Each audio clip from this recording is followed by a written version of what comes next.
What is going on, everybody, and welcome back to Comic Breakdown. In this video, we are jumping into something I have been waiting for. This is Sabretooth and the Exiles, issue number 1. We saw the powers that be condemn Sabretooth to the pit for breaking the rules of Krakoa. But now that he had found himself free, he thought he was able to get away, hijacking a boat and hightailing it across the water. That's when he ran into Orcus. The rest of the individuals that were with him inside of the pit, more specifically Toad, Orphan Maker, Nanny, Third Eye, Madison Jeffries, Oya, Necra, and Melter. These are all the Exiles. They are going to hunt down Sabretooth, unknowing to them, with his capture by Orcus. This is going to make things very, very interesting. And you guys know how much of a fan I am of Orphan Maker and Nanny, so I am so freaking excited about this series. Coming from writer Victor LaValle, the artist Leonard Kirk, the color artist is Rain Barretto. Now make sure you guys are subscribed to the channel, make sure you like this video, and with that being said, let's dive into this breakdown. Alright gang, so this story is starting us on Orcus Station number 6. We have Dr. Barrington. She finds herself working with Orcus. More specifically, she is experimenting on mutants. It doesn't specifically say what she has been up to, but she is trying to create something. Like any mad scientist, her creation that she is trying to make, it comes at the expense of mutant lives. Dissecting them, experimenting on them, cutting them open until they are dead. This is when she gets word that there is something new that has arrived. A new mutant that may prove invaluable to her research. Walking into the lab, this is where she sees Victor Creed. Chained up, he is pissed, letting them know that the first thing he is going to do when he gets loose is tear all of their throats out. And so the doctor tells him the first thing that they are going to do is remove his claws. As he goes through immense amounts of pain, they learn that he is healing already. Even with having a power dampening color around his neck, his healing ability is still kicking in, and it is almost instantaneous. The doctor finds this very interesting because she has been struggling with some kind of human liver. We don't know why or to what extent, but if she is creating some kind of monster, Sabretooth is going to be one of the perfect lab rats to use. That's where we pick up on the waters outside of Krakoa. We have the Exile team making their way towards Sabretooth.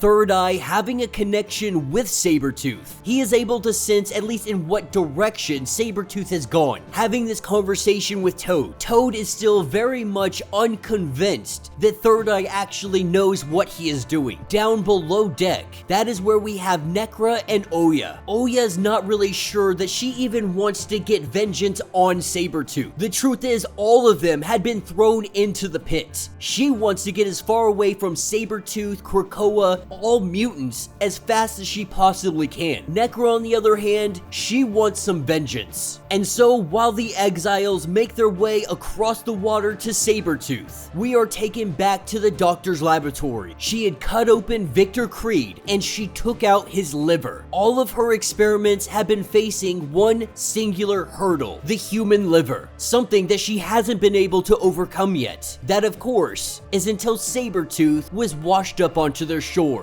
At least a matter of speaking, because they had captured him out in the middle of the water when he was making his getaway. Of course, Orcus didn't know what they had at the time, but this changes everything for them. Removing Sabretooth's liver, she sees that his liver has already started to return. It's already started to grow back. And this is all despite having a power dampening collar around his neck. In order to monitor all of his remarkable power, she is inserting a component that she had designed. She calls it the Barrington coil. It will be undetectable and she says effective. But having this liver means that her new creation, it is going to be able to be fully operational. See, Dr. Barrington had made a promise. When she escaped the mutants, the X-Men, she had a promise of revenge, being interrupted by one of the guards letting her know that they cleaned up the last body from her lab, but the tanks have reached maximum capacity, which means they have to head back to Noble Island. And that is where we have the Exiles. They are just about to arrive on the island itself, with Orphan Maker yelling, "Land ho!" Nanny getting mad at him for screaming and shouting, saying where would he learn such words? He says it's from movies. Nanny getting absolutely livid, saying who is allowing you to watch movies? For those wondering where Madison Jeffries is, he can take control of inorganic material, which means the ship that they arrived on, the boat that they are on, is in fact Jeffries himself, with some of the crew staying back behind on the ship. Orphan Maker wanting to go along with the rest of the Exiles, but Nanny more or less scolding him, convincing him to stay behind, guilt-tripping him into staying with Nanny. I think one of my favorite parts of Orphan Maker though, is that he is continuously calling Melter the Human Torch. Even after being corrected on multiple occasions, Orphan Maker cannot help himself. And it's not even a matter of Orphan Maker joking or making fun of him. He firmly believes that this is Johnny. But with Third Eye, Necra, and Oya going on to the shore, they know that this place has to be man-made. It is too perfectly circular. And as they investigate the island just a little bit further, in the very center of it, this is where they find the carnage. This is a dumping ground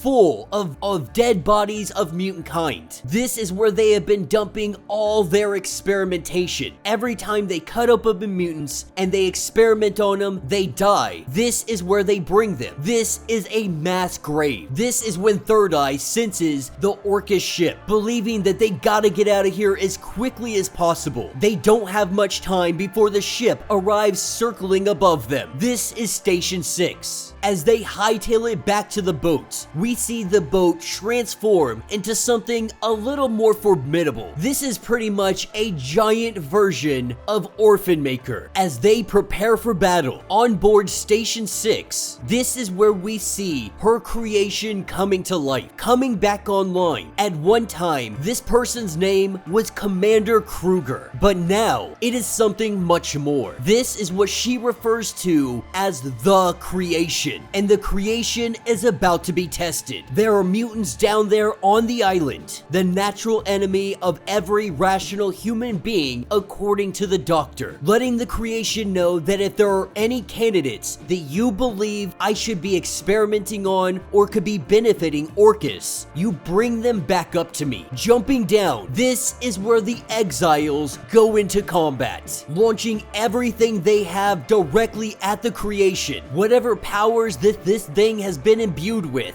it has the capability of possibly taking down the entire team of Exiles. Aboard Station 6, this is where we have Sabretooth. Waking up, he needs to get out of here. This is when he starts smacking his head against the glass, repeatedly over and over again, blood gushing from his forehead. A stubborn man unwilling to back down, unwilling to give up. He smashes his head until he is able to break free. And now, Sabretooth is loose on Station 6. While all of our heroes are battling against the creation, we have Third Eye. He goes into the astral plane, going up to Dr. Barrington. He could end all of this right here, right now. The problem is, Third Eye is no longer the guy that goes into the astral plane to kill people. Even though in this particular situation, I really believe that he should have done this. But he's trying to be a better person. He is trying to be a good person that doesn't murder people. But what he does do is he sees everything. He connects to her mind and he sees every single thing that she has been up to. And this terrifies him. While he is messing around inside of her mind, we have Sabretooth, who is now fully broken free. He is making his way across this ship, killing every single individual along his way. And if he's being honest with himself, he truly does miss this. Now, down on the battlefield, this is where we see the creation. It grabs hold of Orphan Maker, being the one of the exiles that has the most potential, trying to bring it up to Station 6. The Doctor knows that the ship is compromised, not only by Sabretooth, but by Third Eye, trying to scrub any information that may be on this ship. She initiates the self-destruct sequence, jumping down into the arms of the creation, with Orphan Maker currently knocked out because of the creation. The ship begins to burn and explode down into the ground, bursting into pieces. The exiles, specifically Nanny, they know that they have to get Orphan Maker back. If they activate his mutant gene, no one will survive. Not just on that ship, but on the entire freaking planet. He is one of the most dangerous weapons in X-Men arsenal, and so they have a new goal, no longer needing to worry about Sabretooth so much. They had come for revenge, but now that one of theirs has been kidnapped, their battle is with Orcus. From the destruction we see floating down to the ground is the ship that Sabretooth had stolen to get away in the first place. Peering over the edge, he asks any of the exiles if they would need a ride. And that will be the end of this issue. So let me know what you guys think down in the comments. This is a very interesting turn of events. The creation really seems to be more a human being imbued with all different kinds of mutant abilities, to include Sabretooth's healing ability, or at least that is what it appears. But there is a whole slew of other abilities that the creation actually has. And with Orcus doing so much in gene manipulation and all of this other craziness, it's funny because Orcus is so anti-mutant, yet they are creating weapons that are very much mutant at their very origin just to take down mutant kind. At what point do you realize that you are becoming the very thing that you are trying to fight against? Do you recognize that it is simply jealousy? It is envious of you to sit here and try to kill mutant kind while also turning yourself into the very thing that you are swearing to destroy. The hypocrisy is just unreal. And the exiles had come here with one goal: to make Sabretooth pay. But now that Orphan Maker has been taken, the world now in jeopardy because of how powerful he truly can be. They are going to have to work together. They are going to have to work with Sabretooth. They are going to have to hunt down Orcus and hopefully rescue Orphan Maker before it is too late. One of the bigger things that I want to point out is that mutant kind, they really have left Orcus unchecked for the most part. While I do understand that they need to be safe, they need to be careful because diplomatic relations are very important. This island alone, it exposes the atrocities that Orcus is doing. It is crazy how Krakoa hasn't even recognized so many mutants going missing, that this is a huge problem. It is a very significant problem. Orcus is out here experimenting on mutant after mutant after mutant, and they are left unchecked. This is the hubris that is Krakoa. They believe themselves so big, so powerful, they are overlooking the small details, the things between the print. They are not reading between the lines. They are not doing what needs to be done. They are trying to play as diplomats, when the truth is, organizations like Orcus, they are not playing diplomatically. They are playing like Nazis. They have come to exterminate. And when you are in the face of extermination, politics is the last game you want to be playing. How long will Krakoa, mutant kind, the X-Men, the Quiet Council, how long will they allow this to continue on before it is already too late? The hubris of mutant kind could very well be its entire downfall. Let me know what you guys think down in the comments. Let me know your thoughts. Let me know your theories. If you would like to get caught up on everything going on with the X-Men, be sure to check out the link in my description as well as the top of this video. It is going to get you completely caught up on everything that has been going on with this era, even Judgment Day, going all the way back back to the Empire event. If you would like to support the channel, you can always do so by joining the channel membership, much like Patreon, having 5 different tiers, from $1 to $50, from loyalty badges to getting free comics every single month. Not only are you helping out the channel tremendously, you are getting tons of perks in the process. Now, if you are unable to do this, do me a favor, hit that sub button, hit that notification bell, make sure you're not missing any of the awesome content that we have coming out, and with that being said, until the next breakdown.